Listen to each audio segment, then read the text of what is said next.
അസ്സലാമു അലൈക്കും. എല്ലാവർക്കും പുതിയ വീഡിയോയിലേക്ക് സ്വാഗതം. ഞാൻ ഇന്ന് ഉണ്ടാക്കാൻ പോകുന്നത് കപ്പയും ബീഫുമാണ്. നല്ല അടിപൊളി നല്ലൊരു കറി, ചോറ്റിൻ്റെ കൂടെയോ എല്ലാം കഴിക്കാൻ പറ്റിയ ഒരു നാടൻ ഐറ്റാണിത്. ഇനി നമുക്കിത് എങ്ങനെയാണ് ഉണ്ടാക്കുന്നത് എന്ന് നോക്കാം. ഞാനിവിടെ ഒരു 1/2 കിലോന് എല്ലുള്ള ബീഫ് ഞാൻ എടുത്തിട്ടുണ്ട്. ഇത് നന്നായി കഴുകി വൃത്തിയാക്കി ഒരു കുക്കറിലേക്ക് ഇട്ട് കൊടുത്ത് അതിലേക്ക് മഞ്ഞൾപ്പൊടിയും ഉപ്പും പച്ചമുളകും ഇട്ടിട്ട് നന്നായി ഇത് മിക്സ് ആക്കിയിട്ട് നമുക്കിതൊന്ന് വേവാൻ വെക്കാം. 6 വിസിൽ കുക്കറിന് ഇത് അടിയട്ടെ. ഇനി ആ സമയം കൊണ്ട് നമുക്കൊന്ന് കപ്പ വൃത്തിയാക്കി എടുക്കുക. കപ്പ നന്നായി കഴുകി വൃത്തിയാക്കി വെച്ചിട്ടുണ്ട് ഞാൻ. ഇനി നമുക്ക് കുക്കറൊന്ന് തുറന്ന് നോക്കാം. നോക്കുമ്പോൾ ഇറച്ചി ഏകദേശം വെന്തിട്ടുണ്ട്. ഇനി നമുക്ക് ഇതിലേക്ക് തന്നെ ഈ കപ്പയും കൂടെ ഇട്ട് കൊടുത്ത് നന്നായി ലേശം വെള്ളം ഒഴിച്ച് നന്നായി ഇളക്കി യോജിപ്പിച്ച് കൊടുത്തതിന് ശേഷം ഇതിലേക്ക് വീണ്ടും പച്ചമുളക് 2-3 എണ്ണം അരിഞ്ഞത് ഇട്ടിട്ട് വെള്ളം ഒഴിച്ച് നമുക്കിതിനും ഒരു 3 വിസിലും കൂടെ അടിക്കാൻ നമുക്ക് അടുപ്പത്ത് വെക്കുക.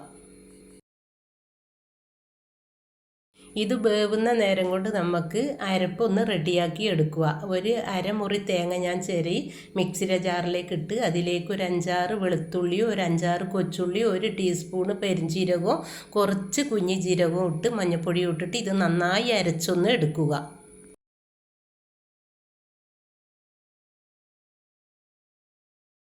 കപ്പയും ബീഫും കൂടെ നന്നായി വെന്തിട്ടുണ്ട്.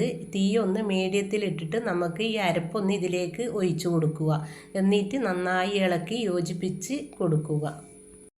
ഈ മിക്സിയുടെ ജാറിലേക്ക് കുറച്ച് വെള്ളവും കൂടെ അല്പം ഒഴിച്ച് നന്നായി അതിലേക്ക് ഒഴിച്ച് കൊടുത്ത് നന്നായി ഇളക്കി. കണ്ടില്ലേ, ഇതേപോലെ കപ്പ ഉടച്ചു കൊടുക്കുക. നന്നായി ഉടഞ്ഞ് വന്നിട്ടുണ്ട്. ഇനി നമുക്കിത് നല്ലൊരു തള വന്നതിന് ശേഷം ഇറക്കി വെച്ചിട്ട് നമുക്കൊന്ന് കടു താളിച്ച് ഒഴിക്കുക.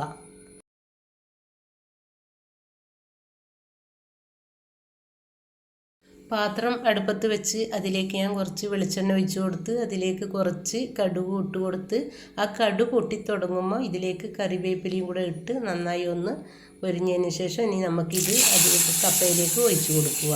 എന്നിട്ടൊന്ന് ഇളക്കി യോജിപ്പിച്ച് കൊടുക്കുക.